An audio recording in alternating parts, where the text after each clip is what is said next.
Hey there everyone. I wanted to give a quick rundown of 3 different types of Toyota 2TC or 3TC intakes that I have, along with the 2 primary types of Weber downdraft carburetor adapters.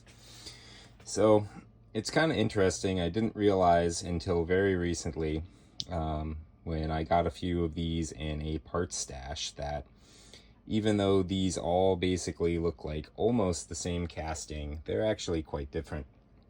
This first one here, this style is the one I'm very used to seeing. I believe it primarily came on later 70s and 80s 2TCs and 3TCs with EGR, because it's got the EGR port there that connects into the head, and it's got the, I think these are 3/8 British special pipe thread or British pipe thread fittings, which primarily would end up with different vacuum plugs and pull-offs and whatnot.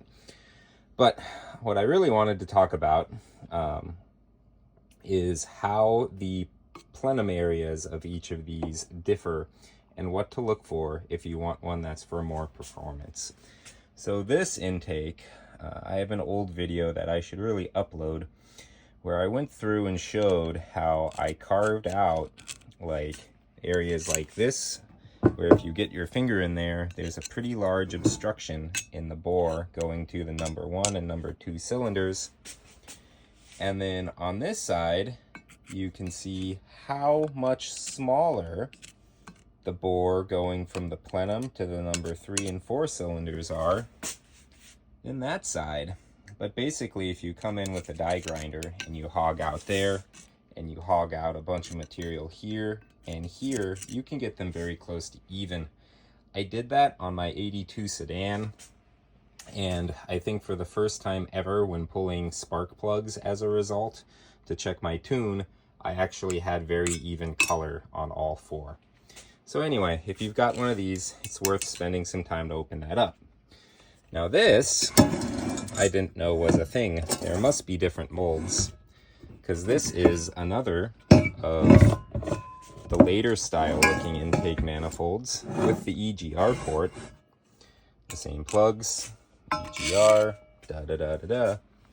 But if we look in here, we can actually see that it's got a very, very large port going to 1 and 2, and a very, very large port going to 3 and 4. This is going to flow much more evenly to all 4 cylinders than that one. That's going to be a performance gain. Look for that. Last in, that's actually honestly really the only particular thing to point out to look for and do.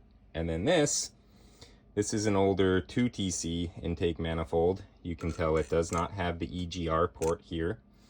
It's got the old ball style throttle bracket. This style was used with cable throttles on later carbs. This style uses a 2-piece Weber 3236 adapter. Well, these newer ones can use this much better, actually, 1-piece adapter. This is better because it acts as more of a spacer. I think they're much less leak prone than 2-piece. Anywho, don't need to go down that train. But this older 2TC style, which you could use on a newer 3TC if you've deleted the EGR, it's the same, where this is a little hard to see, but these ports going to 1 and 2 and 3 and 4, they're already very large. There really aren't any weird sticky out bits or obstructions, and it's going to flow very well.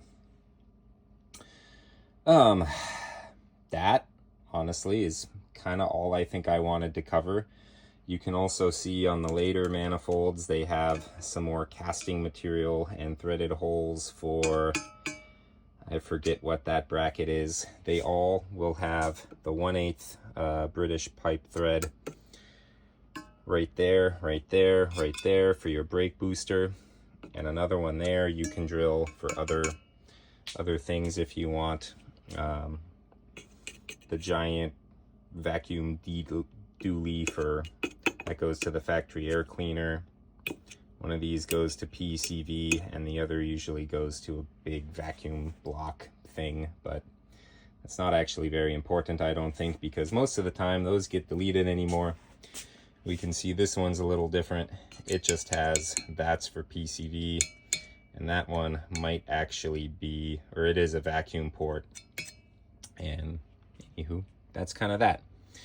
So, main point for using a stock intake manifold with a downdraft Weber or other 2-barrel performance carb, look at your manifold. Maybe you've got this larger port one and you're already better, or if you've got this restricted one, get yourself a drill and a carbide burring bit and make it bigger. That is all.